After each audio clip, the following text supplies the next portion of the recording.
Now, as we continue on, almost done, kind of last couple of things here. Our interest now, our interest can compound kind of at various intervals throughout, right? At certain stopping points, like daily or monthly or every 6 months. Or another option, even, is if it is compounded continuously. So it is just constantly gaining interest, not stopping. And so that situation is actually another situation where our good friend E shows up and plays a vital role. And so you'll notice it's a very similar function, right? We still have P, our principal, times now our base is just E to the power of RT. And so over here on the right, this little box over here, I'm not really going to get into it, but basically that's an explanation of where E comes from. Like, how did we magically now start using E in this scenario with compounding interest? So if you want to read through that, if you're kind of interested, where did the E come from? That's where that comes from. And if you have questions on that, you want to ask me that in class, feel free. But I'm not really going to get into that because, to be honest, I think half of you won't really even care. You'll just say, okay, this is the equation I need to know over on the left, and that's all I really want to know. Okay. But if you have questions, just let me know.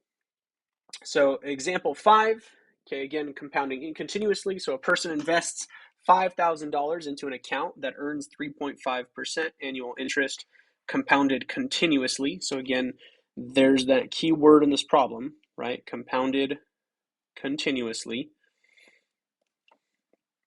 Find when the value of investment reaches 12,000. So it tells me that my principal is 5,000. It tells me that my rate is 3.5%, which is the decimal 0.035. So our equation, V of t equals my principal, 5,000, times E to the power of my rate times time. So 0.035 times t.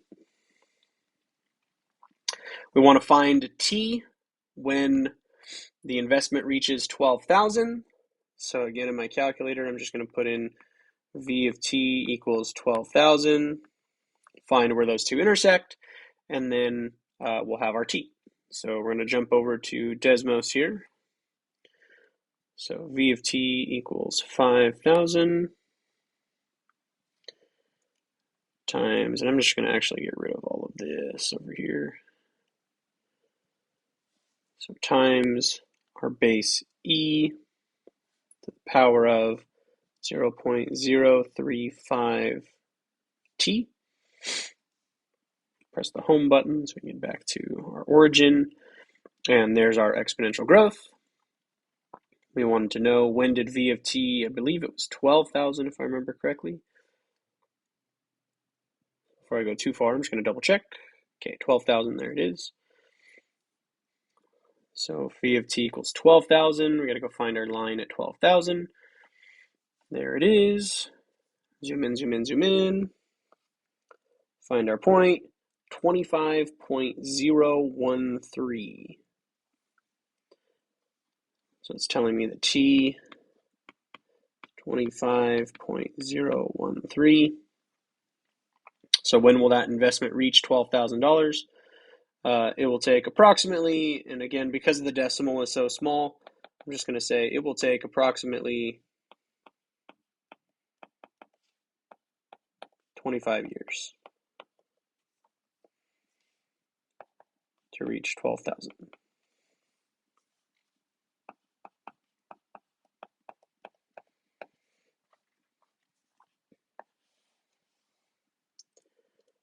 And there's our answer for example 5.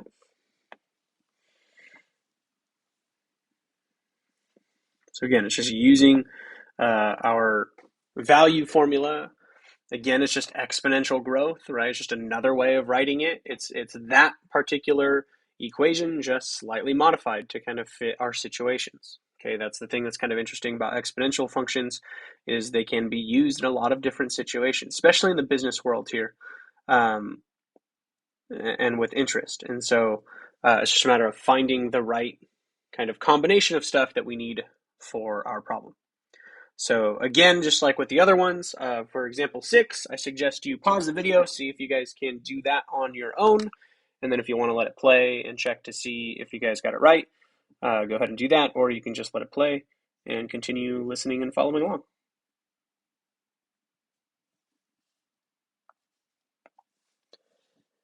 So example 6, person invests $15.50 in an account that earns 4% annual interest, compounded continuously. So again, the main keyword there is continuously. Find when the value of the investment reaches $2,000.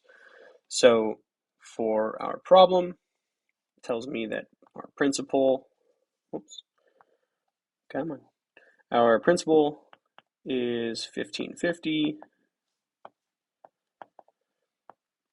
Our rate is 4%, which is 0.04. So we can use our function v of t equals our principal, so 1550, times our base e to the power of r, so 0.04 times t.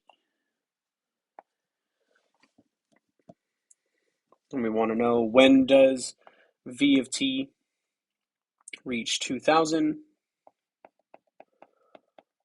So when does v of t become 2000? Again, put that into Desmos, see where those intersect. So 1550 times e to the 0.04 is this graph here. And we want to know, when is v of t equal to 2000? So we're going to zoom out so we can find our 2000 line. There it is. Zoom in so we can see where they intersect. And we get 6.372.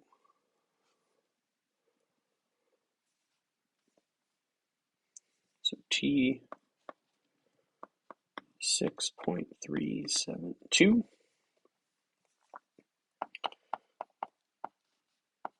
So it will take approximately, in this case, I'm going to say 6.4 years to reach $2,000.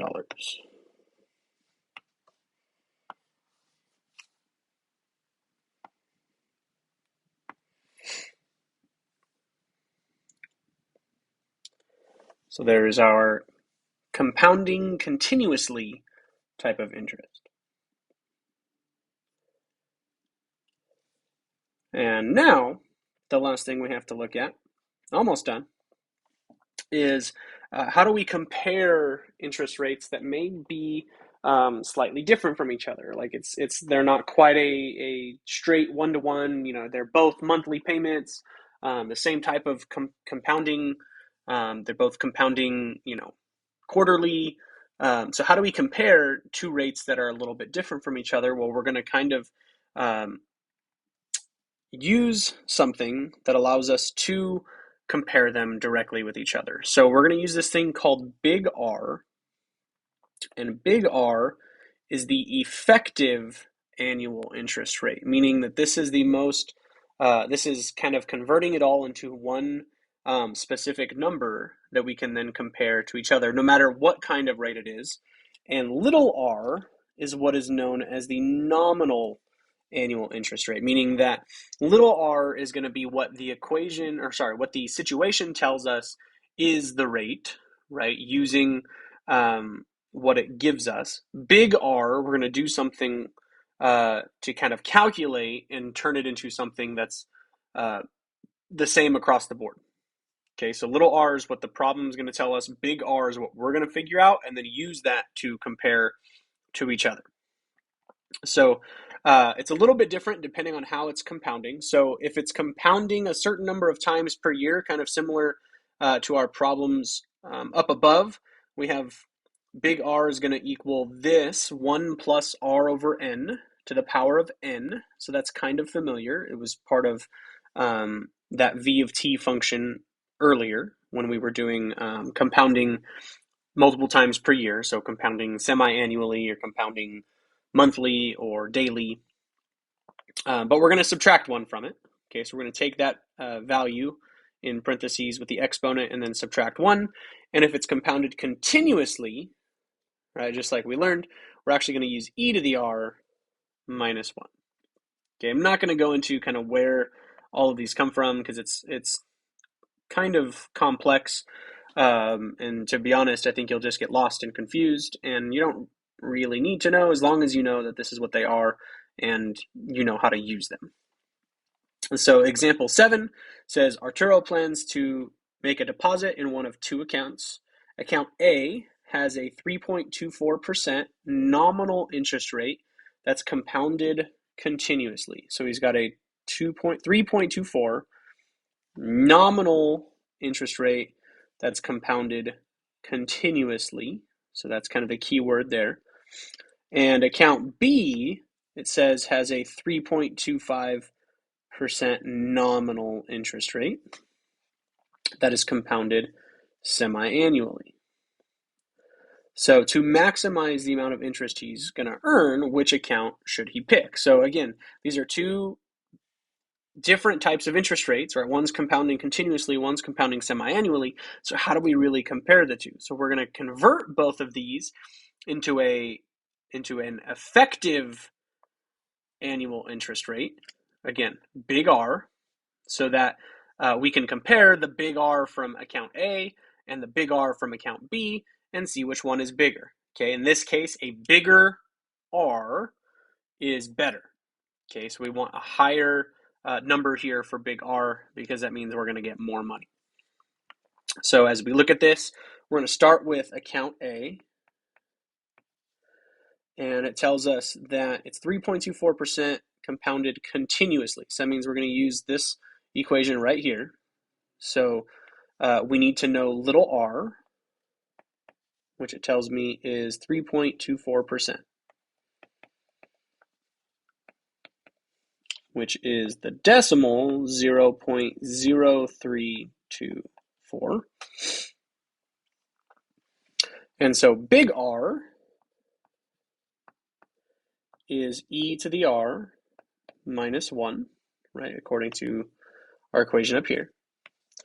So that's going to be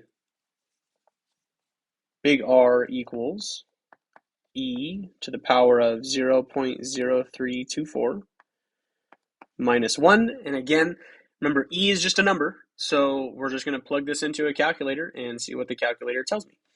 So we're going to jump over to Desmos.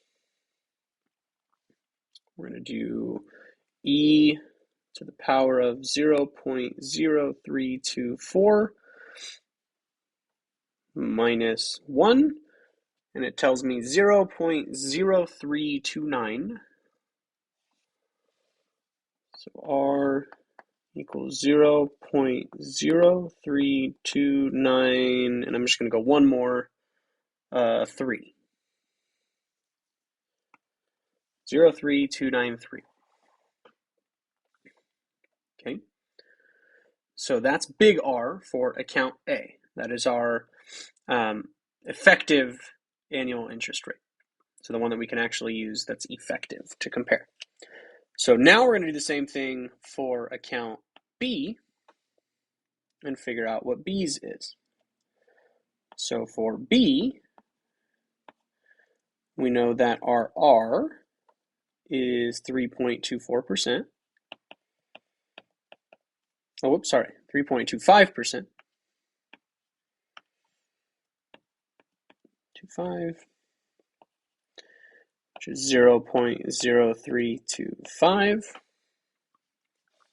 We then, in this case, it tells me that it's semi-annually, so I'm going to need to know how many times that is per year. So semi-annually was every 6 months, which means 2 times per year.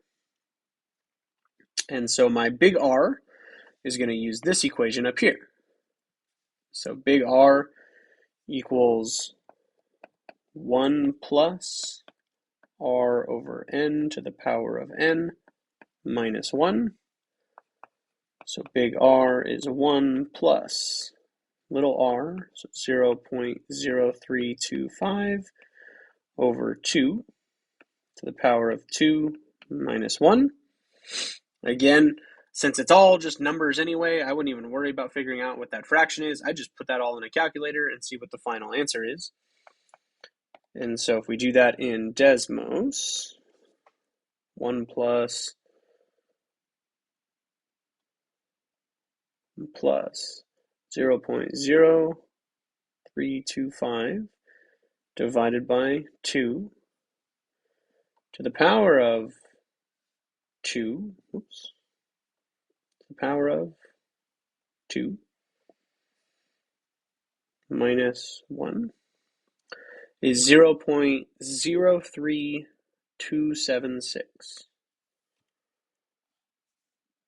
0.03276. So if we look at those two numbers, right, those two big R's for both A and B, which one is bigger? Well, they both have 0.032. This one looks a little bit higher because we have 9.3 versus 7.6. And so what we'd say here is which account should Arturo pick? We're going to go with Arturo should pick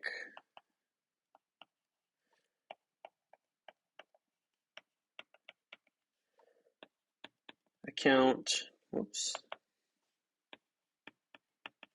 A because its effective rate of 0.03293, I think it was, 93, is a little higher than account B,